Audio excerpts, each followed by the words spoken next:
Saya pun sekali lagi tidak ada rasa bersalah atau apa-apa. Biarkan je dia pergi solat asar tu.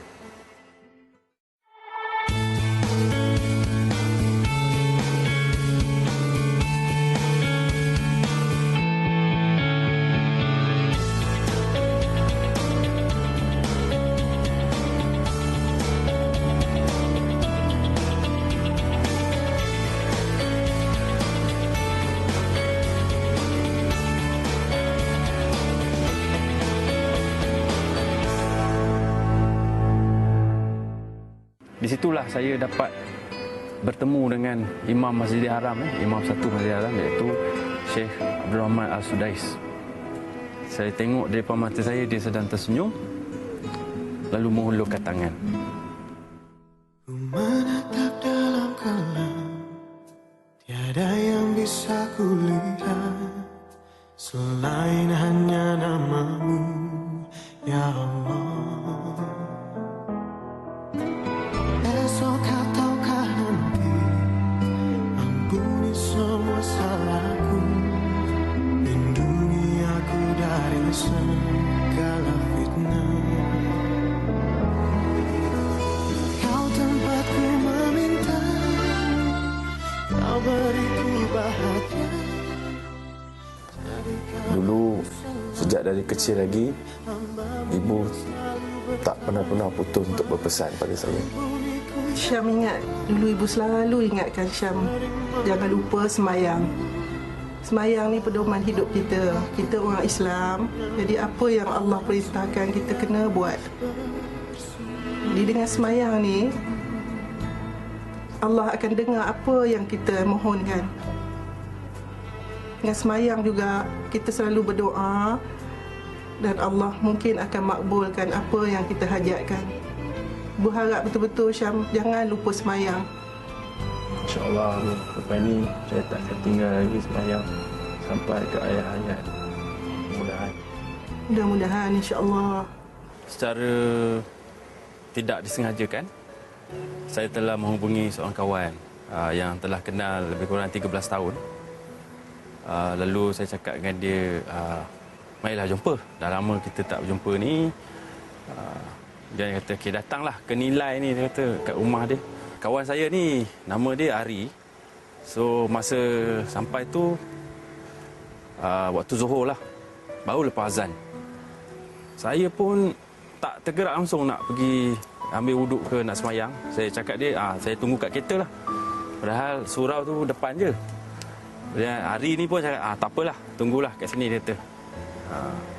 Lalu, lepas Zuhur tu, kita orang duduk makan. Sembang. Sampai lebih kurang waktu asar, dia pun cakap lagi sekali, nak apa? Semayang asar jugalah. Saya pun sekali lagi tidak ada rasa bersalah atau apa-apa. Biarkan je dia pergi solat asar tu. Tapi lepas tu, tiba-tiba kita cerita pasal apa yang dia dah lalu, sebab dia lebih dulu berhijrah dari saya. Tiba saya rasa macam terpanggil pula. Macam nak pergilah semayang maghrib ni, saya cakap. Okey, saya pun tumpang mandi di rumah dia, ada kain dia pinjamkan. Kita siap-siap, kita pergilah solat maghrib di surau ni, dekat Nilai ni tadi. Jadi, lepas saya balik ke rumah tu, saya ada buat satu rancangan lah dengan Ari ni. Saya cakap, apa kata besok kita pergi jemaah di masjid-masjid. Sajalah jalan-jalan. Dia kata, bagus tu. Boleh juga. Dia pun cuti lagi, dia kata. Saya pun start kereta besok, tunggu dia datang. Kita pun bergerak ke utara masa tu. Tak silap saya, lebih kurang pukul 2 lah. 2 pagi kita orang bergerak dari KL menghala ke utara. Jadi first stop kita, perhentian pertama, kita berhenti di Ipoh. Sebuah masjid untuk solat subuh. Kemudian kita terus jalan ke Kuala Kangsar. Berhenti rehat di situ dan solat Zuhur di Masjid Ubudiah Kuala Kangsar. Kemudian jalan lagi. Waktu asar kami bersolat di Sungai Petani, tak silap saya. Dan seterusnya waktu maghrib di Sik atau Yan. Bukan. Sorry, Tanjung Jawai. Masjid di Tanjung Jawai. Masjid terapung juga. Seterusnya Isyak tu di Al-Star.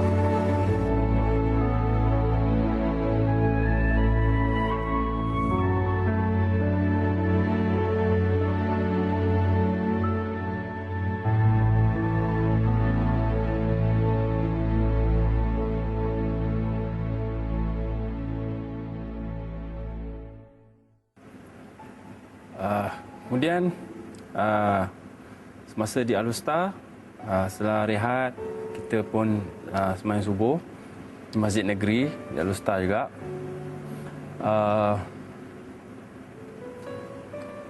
Setelah itu kita pun bangun, kita fikir kita pergi ke utara lagi kot, kata Ari kan. Saya cakap saya ni mengikut je lah. Dia kata ada satu masjid lah di Kanga tu, nama dia Masjid Alwi. Jadi Masjid Alwi ni daripada Al-Star tu agak jauh juga lah, mungkin dalam 1 jam perjalanan. So bila sampai tu saya cakap Alhamdulillah lah sempat sampai sebelum azan Zuhur kan. So apa yang berlaku kat situ banyak mengubah, banyak memainkan impak yang besar dalam hidup saya sehingga ke hari ini, yang mana di situlah saya dapat bertemu dengan Imam Masjidil Haram, Imam satu Masjidil Haram, iaitu Syekh Abdul Rahman Al-Sudais, yang pertemuan secara tidak dirancang beliau sedang memberi ceramah di dalam dewan. Jadi kita sampai-sampai ambil wuduk, masuk dalam tengok apa ramai sangat orang ni. Tengok-tengok beliau ada kat situ. Kita pun berdua saling berpandangan macam bukan orang tu ke, bukan si ni imam tu ke, macam itulah kita bertak terkata-kata kan. Jadi tak apa kita masuk dulu, duduk dulu dengar. Dan dia pun mengimamkan solat Zuhur atas permintaan ramai. Dia pun diminta untuk mengaji Quran lah. So selepas tu ramai-ramailah jemaah datang sebelum dia beredar tu untuk bersalam-salaman dengan dia. Kemudian saya cakap dengan Ari, cakap wah ini tak ada peluang kita nak bersalam macam ni, ramai kan. Dan ramai juga ada orang-orang kenamaan di situ pada masa tu.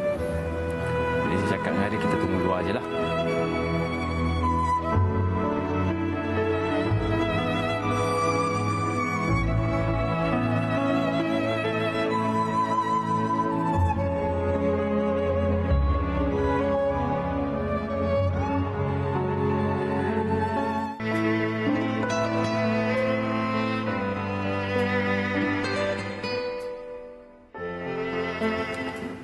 Tapi Alhamdulillah dengan izin Allah Ta'ala, saya tak tahu pula kereta dia tu betul-betul yang membawa Imam Sudais ni berada di luar tempat saya menunggu dia di luar tu untuk mengambil gambar sebenarnya.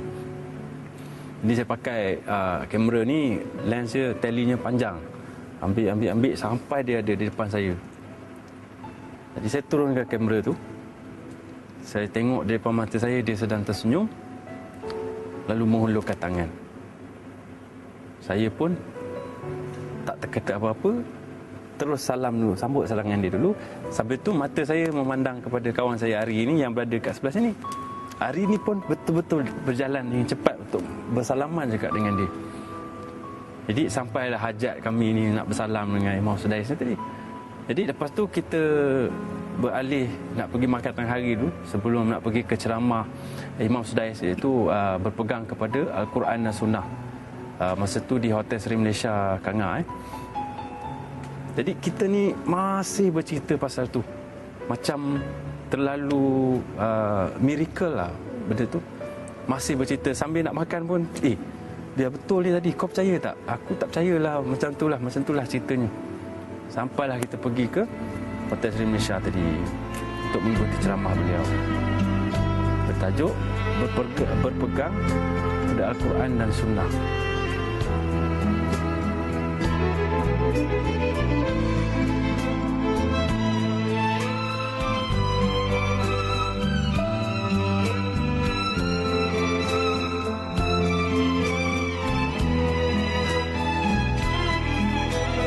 Esok ataukah nanti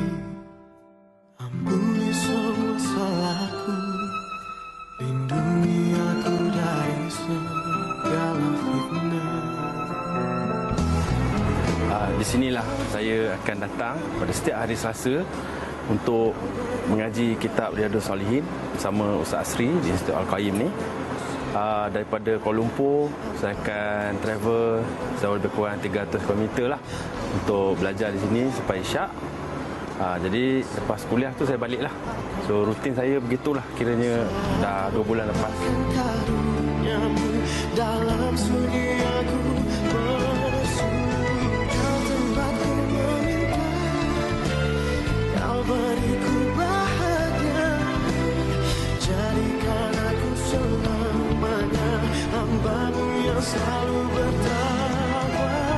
Ampuniku ya Allah yang sering melupakanmu, salah kau lupakan karunia. Syamril ni mempunyai sifat yang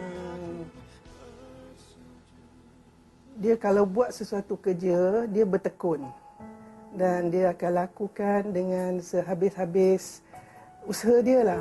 Contohnya macam soal mengaji, makcik ingat. Masa tahun 1987, makcik nak berpindah ke Johor Bahru, dia mengaji itu memang dah nak habis, dah khatam. Dia akan usahakan supaya dia sebelum berpindah tu dia akan khatam Quran. Jadi dia akan mengaji petang dan malam sehingga masa kita berangkat pindah tu dia dah khatam, alhamdulillah. Dia jenis manusia yang buat kerja dengan betul-betul dan kalau dia berminat tu dia akan laksanakan dengan yang terbaik. Sikap dia satu lagi, dia terlampau dululah panas baran. Cepat nak marah, cepat melenting dan selalu abaikanlah apa yang perintah Allah tu. Jadi saya sebagai ibu sentiasa terus berdoa sehingga hari ini. Ramai yang kenal Syam tapi dalam masa yang sama saya nak ambil kesempatan, apa yang saya cerita ni bukan bertujuan untuk mengaibkan orang. Seperti ramai orang kenal Syam ni, dia bukan Syam yang sekarang. Dia seorang yang first kali minta maaf lah kat suami saya bukan nak mengaibkan dia, benda ni untuk berkongsi sama. Dia ni suka benda yang moden. Moden, dia lebih keduniaan dan dia suka perempuan seksi. Okay, keistimewaan Syam ni banyak. First, dia ni ada pendirian. Orang cakap apa pun dia tak peduli kan. Jadi pada mata akak dia ni baik, cuma kadang-kadang terpengaruh sikit bila ialah orang keliling. Ada dua jenis lah, akak anggap satu membina, satu tak membina. Macam kawan-kawan, sekali lagi akak minta maaf, bukan akak tuju pada sesiapa, tapi kebanyakannya yang dia jumpa banyak salah orang. Kerana bila akak pesan, dia more tu kawan daripada isteri atau family. So, akak bertahan. Dan okeylah, bolehlah akak share sekali benda ni. Salah satu benda lah yang buat Syam ni istimewa kat mata akak, dia caring. Dia tak pernah abaikan, makan, pakai, minum semua cukup. Cuma satu je yang akak berdoa sampai dia berubah ni, alhamdulillah, bersyukur, agama. Okey, akak ambil kesempatan kat sini nak ucap terima kasih banyak-banyak pada kawan dia yang bernama Ari. Ari ini sebab dalam banyak kawan dia, ramai kawan. Tapi minta maaf cakaplah, kawan dia yang menempel ni lebih ke arah keduniaan. Jadi bila buat yang salah pun betul kan, walaupun kita tegur benda yang baik pun dia salah, kau betul sebab nama. Dia dah bertukar menjadi seorang yang penyabar dan makcik nampak dia tak macam tak reti marah lagi. Contoh dia ada telefon makcik, gitar dia jatuh satu hari kat rumah. Kalau sebelum ni memang dia akan melenting, tapi hari tu dia kata dia reda. Ini semua kehendak Allah, apa tak boleh kita nak marah-marah lagi dia tu. Masa kejadian tu ada 3 orang, saya, suami saya dan ada student dia masa tu. Okey, ramai yang tahu Syam ni seorang yang panas baran. Kata dia je. Dia tak nak dengar pendapat orang. Dan lagi satu, dia ni sebenarnya sayang barang. Sebab harga barang tu sedia maklum lah, tak payah disebutkan. Jadi bila sesuatu benda yang memang punca rezeki dia, nak gitar lah jatuh. Wallahualam, mesti Kalau nak ikutkan dulu, saya rasa walaupun bukan salah saya, katalah kucing yang jatuhkan pun salah saya. Dululah. Tapi sekarang ni memang agak terkejut lah bila gitar tu jatuh macam ni tau. Dia sendiri nak betul kerangsi tu, dia sandar macam ni, jatuh macam ni. Memang ada problem dengan tuning tempat-tempat yang, yelah yang main gitar tahulah kan. Jadi kita orang semua dah terdiam. Habis dalam hati akak, habis akak ni kena marah ni. Tapi dia cuma, waktu akak nampak dia istighfar, akak macam Alhamdulillah. Macam terkejut sebab akak, jujur cakap akak susah nak dengar dia istighfar sebenarnya. Akak susah nak dengar ayat-ayat yang kadang-kadang Allah Akbar, benda yang dari mulut tapi tak ikhlas. Sekarang akak nampak perbezaan tu memang dari hati. Memang dia angkat gitar dia betulkan balik. Dan nak jatuh kan nak buat macam mana? Yang paling terharu perubahan dia sembahyang subuh. Okey, akak terus terang cakap, akak ni pun sama-sama dulu jahil, tapi masih tahu agama lah. Kan cuma berbezanya Syam ni lebih luas pandangan dia sebab dia dah banyak jumpa orang berbanding akak. Sampailah yang buat akak terharu bila dalam proses perubahan dia ni, sebelum azan dia dah bangun. Itu memang akak rasa, ya Allah, kau dengar ya Allah doa akak fikir kan. So bila dia bangun tu, mula akak cuma fikir, oh dia bangun, mungkin kebetulan dia dah tersedar ke apa. Berlarutan sampai berhari-hari sampai akak pula terbabas-babas tidur.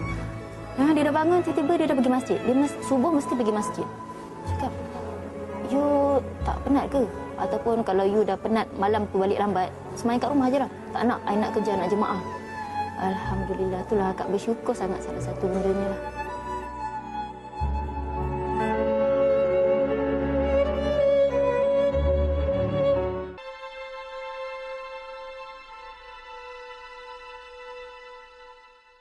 Saya rasa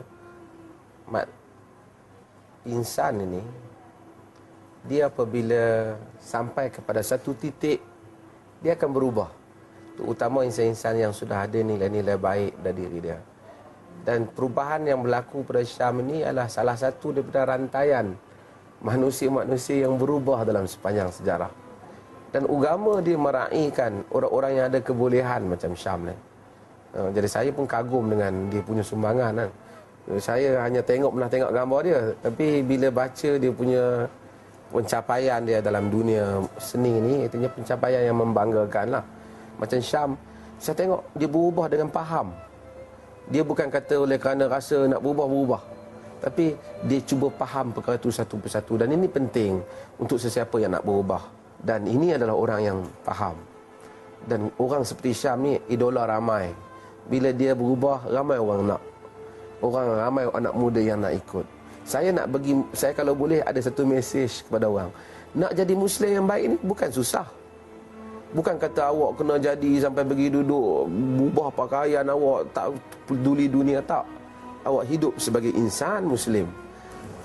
Okey, harapan saya sebagai seorang isteri kepada seorang yang memang ternama lah di Malaysia ni, Syam Kamikaze, alias Syam Ril Saleh.